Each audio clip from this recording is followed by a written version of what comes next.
Hello, everybody, and welcome to the ET Considers Everything Sports Podcast for Thursday, July 21st, 2016. On this edition, I'll be taking a look at several sports issues, including NFL news, MLB news, NBA news, soccer news, golf news, and some tennis news as well. We'll also take a look at the WWE draft that took place on Tuesday night. So let's get going with this podcast, ladies and gentlemen. First, let's start off with the NFL. Let's talk about Tom Brady, who will be serving his 4-game suspension starting on September 11th. He has tried to appeal the NFL for his 4-game suspension to the U.S. Federal Court of Appeals, but they have denied his request. And now he will be serving his 4-game suspension. He's done everything he could to try to get the 4-game suspension eliminated, but Tom Brady is now taking his medicine and has decided to take the 4-game suspension as a whole. Also, Johnny Manziel, former Cleveland Brown quarterback, released a statement to the Washington Post on Sunday saying that he would like to return to the NFL very soon, but sources closest to him are saying that he will not give up drinking, and that's what many of the NFL teams that are wanting to sign him want him to do, is to give up drinking and go to rehab. But he has said publicly that he will not do that, so they will not let him sign with teams until he decides to quit drinking.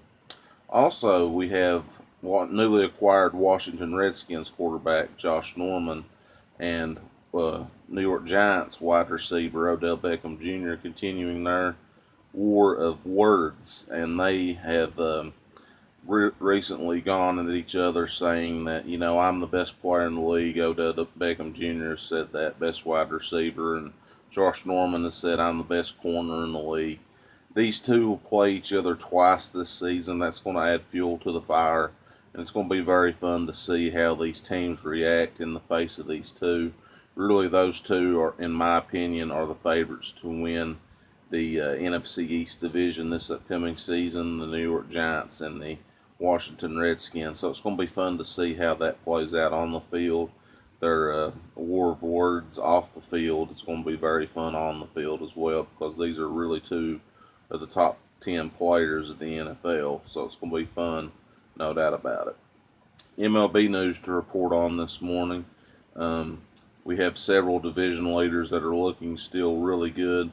The Boston Red Sox have overtook the Baltimore Orioles in the AL East, and now lead that division by a half a game. They defeated the San Francisco Giants, the NL West leaders, yesterday by a final score of 11-7 in a shootout.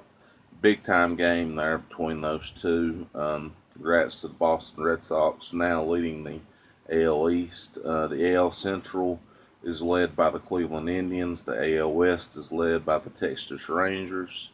The NL East is led by the Washington Nationals. The NL Central is led by the Chicago Cubs, who defeated the New York Mets yesterday by a score of 6-2. And, of course, in the NL West, it is the San Francisco Giants. But hot on their heels are the LA Dodgers. They've come out and said that they're not ruling out Clayton Kershaw to return this season, but sources close to the situation are saying that he might need back surgery, and that could set him back, no pun intended there, for another 4 to 6 weeks. So it's going to be interesting to see how the LA Dodgers play that one out upcoming, no doubt about it. NBA news to report on this morning.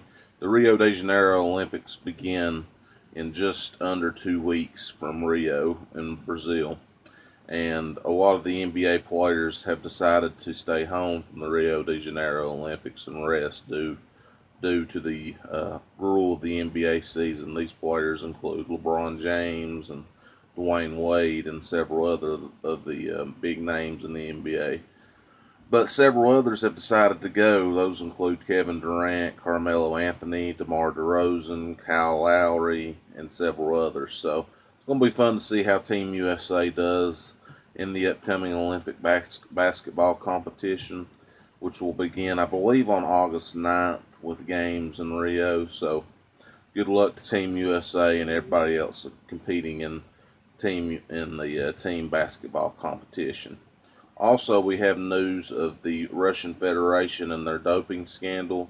They have lost their appeal of the doping scandal, so it's looking more likely that the Russian Federation will have their athletes banned from the 2016 Rio de Janeiro Olympics. And that's really a shame for that nation, but those athletes really need to realize that doping is very serious and it is something that could really affect your body, not only your body, but your performance as an athlete as well. And this competition is only once every 4 years. So you don't really get as many opportunities as a normal athlete here in the United States or in Europe playing soccer does. So I wish the very best to all those athletes, but at the same time, I believe the International Olympic Committee made the right decision there. Moving on in soccer news, preseason tournaments get underway. Tomorrow morning, Manchester United will take on Borussia Dortmund in a preseason tournament match in China. Also, we will have Inter Milan taking on Paris Saint-Germain at 5 o'clock on ESPN2. So, two big matchups there tomorrow. Look forward to seeing how they play out, especially with the new signings of Henrik Mkhitaryan and Paul Pogba to the Manchester United squad. Paul Pogba has agreed to a 120 million euro contract with Manchester United. So it's going to be very interesting to see if he decides to play in this match tomorrow morning. I don't believe he will. His first match will probably be in the Community Shield match between the Premier League champions and the FA Cup champions in early August. Other news to report on this morning in golf, we have the RBC Canadian Open, which is taking place this week at Glen Abbey. And several notable players in the field include Jason Day. We have Justin Johnson in the field, Jim Furyk.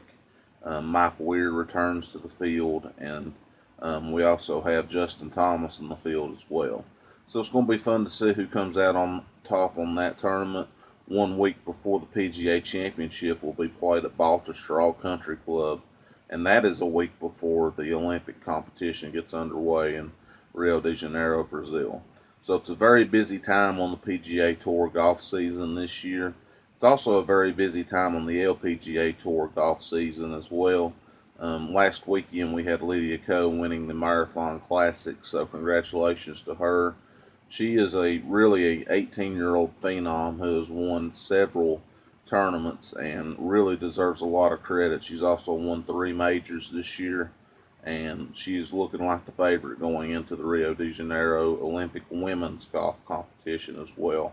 Golf is back in the Olympics for the first time since 1904, so it's going to be fun to see how these players react to getting back at a chance to compete for an Olympic gold medal. In tennis news this morning, we also have that Andy Murray has decided to withdraw from the ATP Rogers Cup in Toronto, Canada, along with Roger Federer and Rafael Nadal. Rafael Nadal is still trying to come back from a wrist injury. He did not compete at Wimbledon. Roger Federer lost in the semifinals of Wimbledon to Milos Raonic, so it's going to be fun to see how they do upcoming in the Olympic golf competition. I believe that's their main focus right now before the U.S. Open gets underway in late August. And also, we have some wrestling news to report on this morning. The WWE Draft took place this past Tuesday night, and the top 10 picks are as follows. Number 1 to Raw was Seth Rollins. Number 2 to SmackDown was Dean Ambrose. Number 3 to Raw was Charlotte. Number 4 to SmackDown was AJ Styles. Number 5 to Raw was the first NXT pick of the draft, Finn Balor. Number 6 to Raw was Brock Lesnar. Number 7 to SmackDown was John Cena. Number 8 to Raw was Roman Reigns. Number 9 to SmackDown was Randy Orton. And number 10 to Raw was The New Day. Those are the top 10 picks of the WWE Draft. Other notable call-ups from NXT include Carmella, Alexa Bliss, Nia Jax, American Alpha, and Eva Marie. Honorable mention, she was in NXT, but we all know she was going to be picked up by the WWE main roster because she's a total fixture on the Total Divas show that they do on E. So very, very important to see how all those superstars will do. America Alpha ended up going to SmackDown. Nia Jax went to Raw, and both Alexa Bliss and Carmella went to SmackDown as well. So it's going to be fun to see how all those picks pan out in the WWE draft and how everybody on the main roster reacts to the 2 live shows that will take place now. We have brand-specific shows for Raw and for SmackDown. Sources close to the situation are saying that we may have 2 World Championship belts once again. We'll have a WWE Championship. More than likely, it'll be on SmackDown, and a World Heavyweight Championship, which will be on Raw. So it's going to be fun to see how everything plays out there for sure. And I look forward to watching both Raw and SmackDown live each week on Monday and Tuesday. And ladies and gentlemen, that's going to do it for this edition of the ET Considers Everything podcast for Thursday, July 21st, 2016. If y'all don't mind, like this video, subscribe to the YouTube channel, and as always, I'll keep you posted on all the sports and wrestling news that I get across my tablet every day. For now, this is ET reporting from Pound, Virginia. Have a great day, everybody. Thank you very much for watching and subscribing to the channel.